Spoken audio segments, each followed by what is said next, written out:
Good evening and happy Sabbath, church family. I hope and pray that God has kept each and every one of you safe and sound during these troublesome times. Thank you so much for joining us today for our online Vesper service.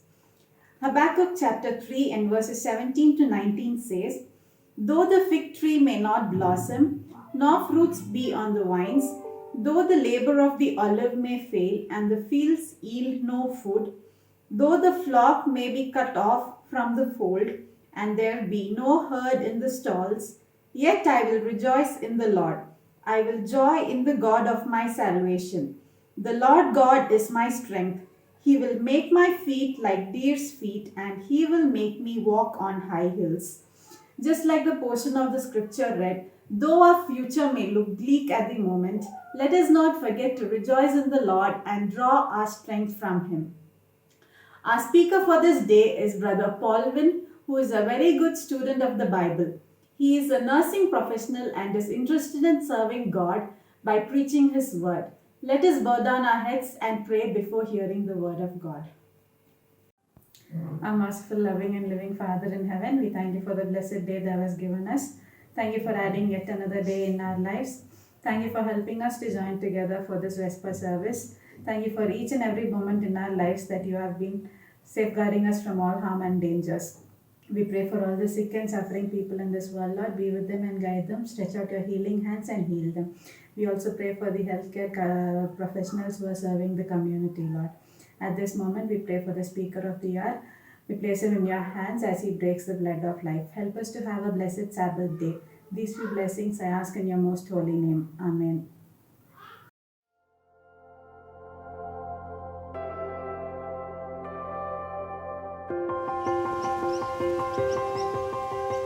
In our backyard, we have a small waterway. Each spring, we enjoy watching the ducks that raise their family there. The mother duck paddles slowly in the water, trailed by a group of ducklings who follow her closely. In this way, their mother guides them and teaches them how to survive. But once in a while, the attention of a baby duck is drawn to something else in another direction. As it focuses on that object and paddles towards it, the duckling loses sight of its mother. Then all of a sudden, it realizes that it is alone and vulnerable. So with webbed feet working overtime, it paddles frantically in the direction of its mother. As humans, we can't see God to physically follow him wherever he goes. But in Scripture, God has provided us with instructions which help us truly follow him. Choosing to obey these instructions protects us from the many of the dangers of sin, but it also promotes harmony among God's children. God's plan for his people was that they should be united in recognition of God's goodness and grace so that they would be a witness to the nations around them. Yet when we read the history of God's people, we find that they, like ducklings, often got distracted from God's directions. They believed their own wisdom was superior. They followed poor advice or simply chose to act independently. Then in desperation, when war, conflict or disaster resulted, they returned to the Lord. When they did so, peace and prosperity also returned. Today, we live in a society where doing things independently is not only tolerated but praised. Yet Paul reminds us in 1 Corinthians that we are called to follow Christ and his ways. Unity is only to be found in him. Instead of focusing on human wisdom, we are called to focus on Christ and the cross. Is this your focus? This week, I invite you to reconsider God's lordship in your life. Are you following his instructions in all areas of your life, or just the areas which make sense to you?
and faint when such a river ever flows, their thirst to assuage. Grace which like the Lord the giver never fails from age to age.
Happy Sabbath, church.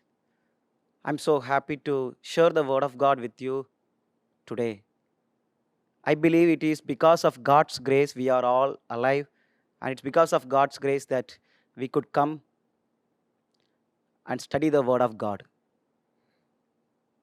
I have entitled my sermon is on pray for the latter rain. That is our topic. Please keep this in your mind. Pray for the latter rain. This morning, as I was praying to God, Father, you please help me to share the word of God and what would you want me to present.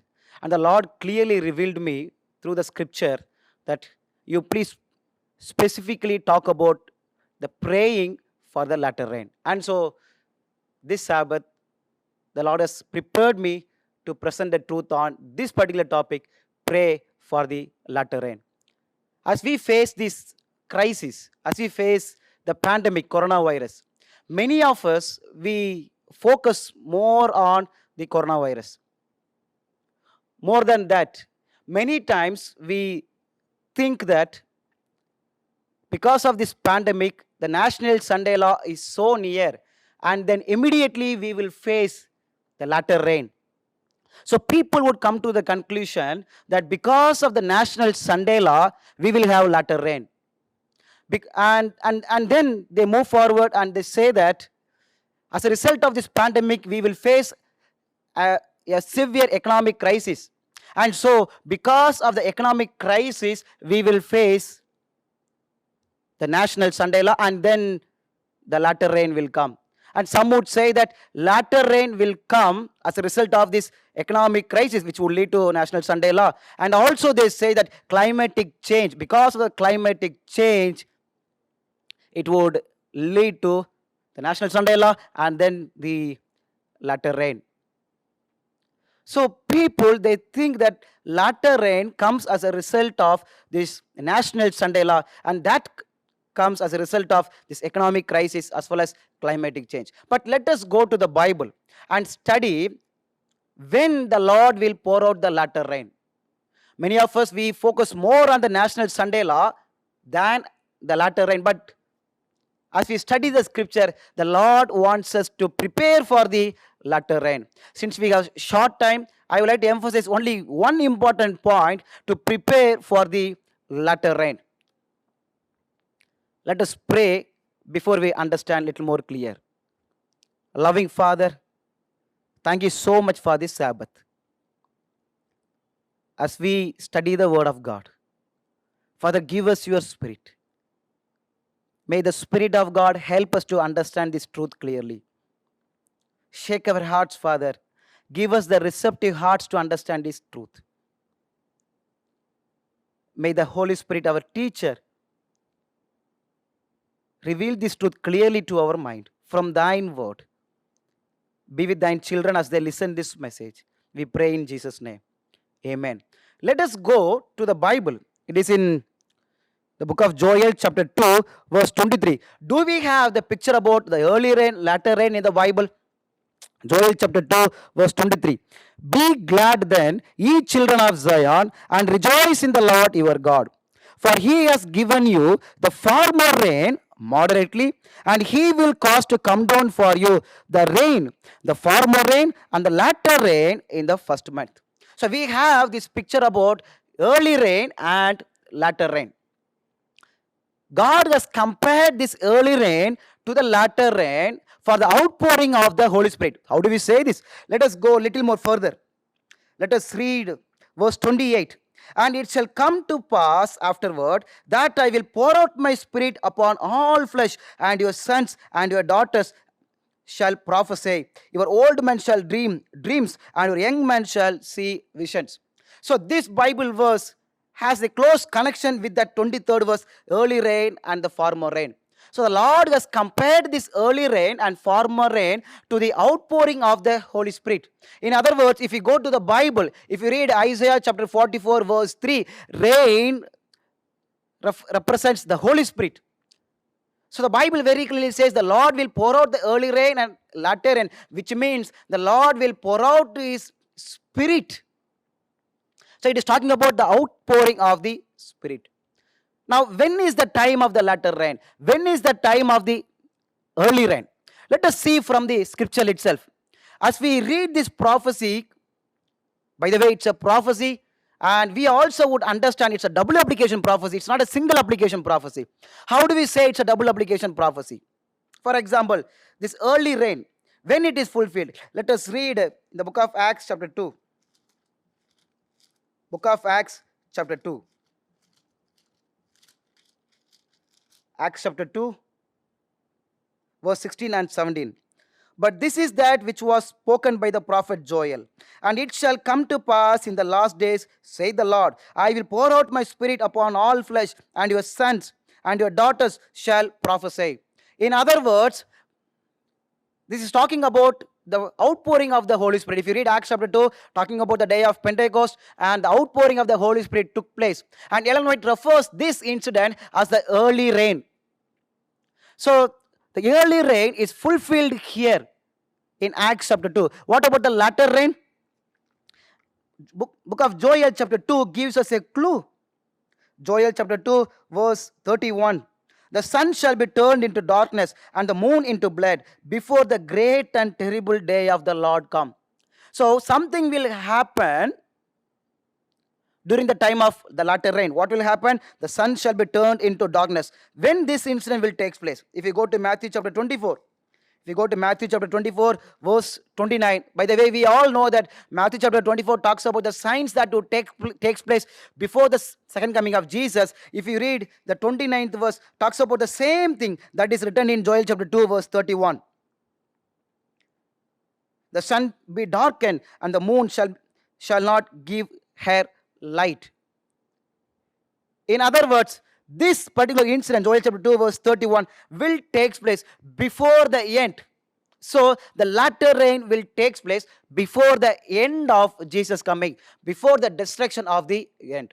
So that is why we say it's a double application prophecy. One has fulfilled on the day of Pentecost, the other will fulfill before the end, before the destruction of the end. Now, we have to understand how do we receive this early rain as well as latter rain. There are many means that the Bible has taught about. Let us read only one particular point. Let us understand only one particular point. Let me ask a question. How the disciples received the early rain? What did they do? Acts chapter 2 talks about the outpouring of the Holy Spirit. What about Acts chapter 1? What did they do? The Bible says that if you read Acts chapter 1 verse 13, and they were come in. They went up into an upper room where abode with Peter and James and John and Andrew, Philip and Thomas. And as you read, it says Simon and Judas, the brother of James. 14th verse. These all continued with one accord in prayer and supplication.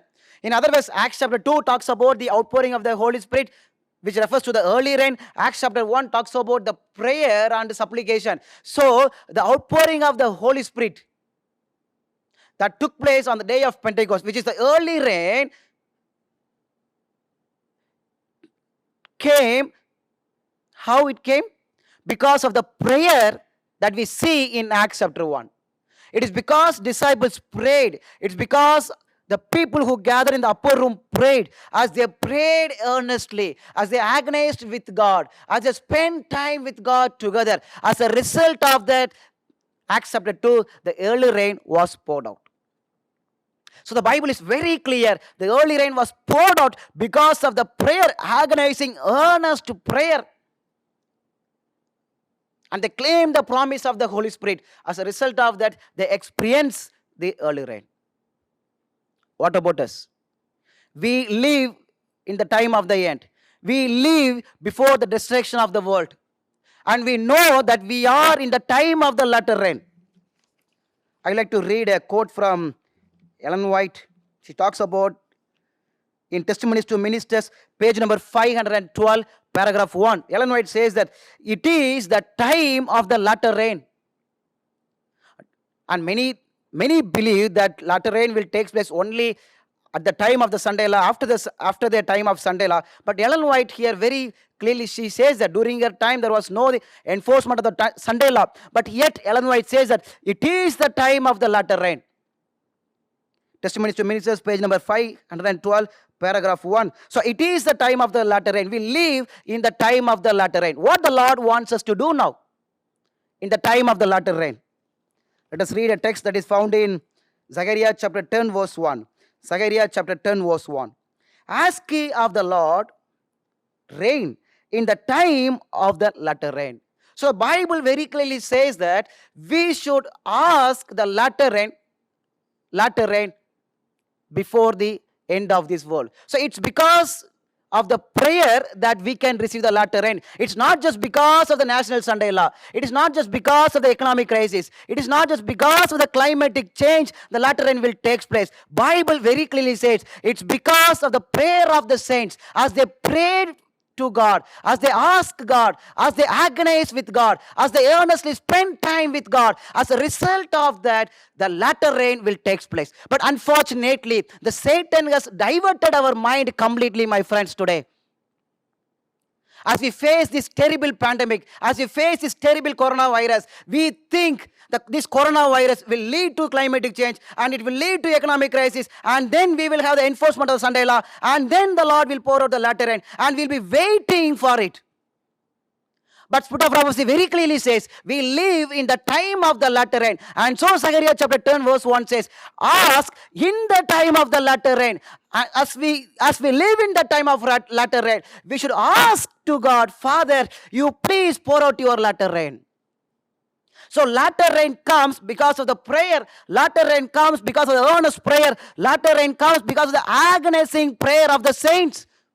It's not just because of the economic crisis. It's not just because of the climate change. It's not just because of the National Sunday Law.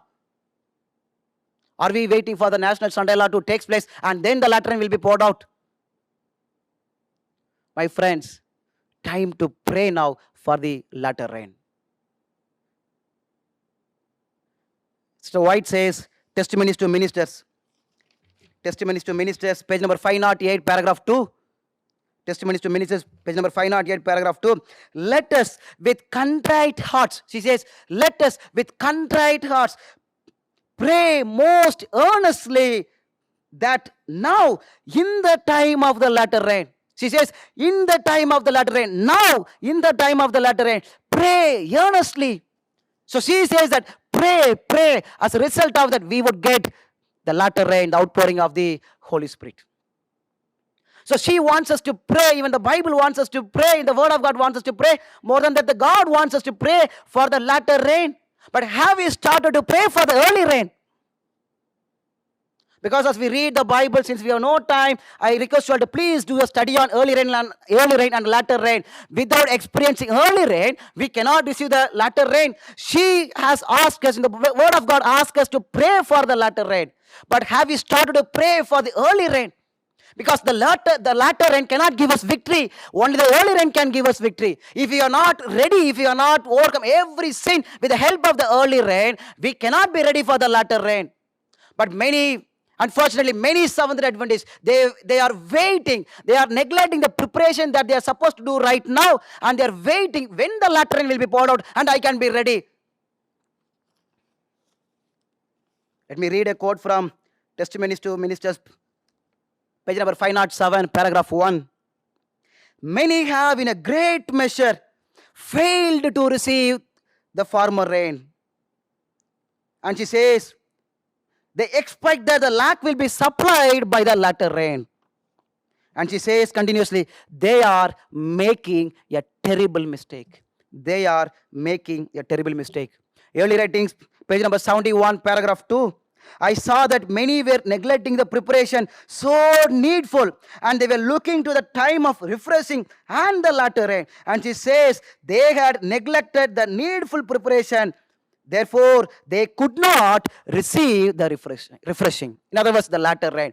Because they neglect the preparation that they're supposed to do right now, they cannot take part in the refreshing, which is the latter rain.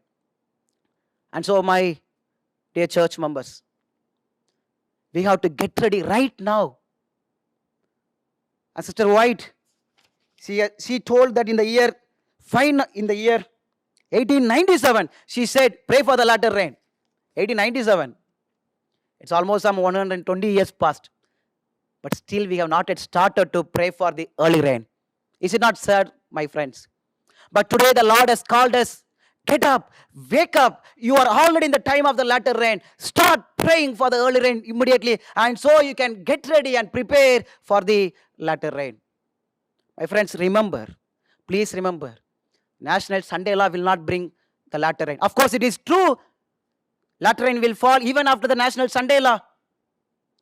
But latter rain will never come, primarily speaking, without praying, without earnestly praying, agonizing, spending time with God. The Lord is calling. The Lord is waiting for the people who would really take some time and pray. God doesn't want the people who really talk about prayer. God doesn't want the people who describe about prayer. God doesn't want the people who interpret about prayer. God doesn't want the people who preach about prayer. God wants the people who really take some time and pray earnestly, agonizing with Him. They may be so busy with their work, but they take some time from that important work and they pray earnestly for Christ. These are the people who are getting ready to receive the latter rain. Are we simply just talking about the latter rain? Are we simply just talking about prayer? Are we just simply interpreting about prayer? Are we just simply describing about prayer? Are we simply preaching about prayer? My friends, the latter rain will never come and we can never be filled with the power of the Holy Spirit. God wants us to pray. Take some time and pray perseveringly, consistently, persistently. He wants us to pray earnestly.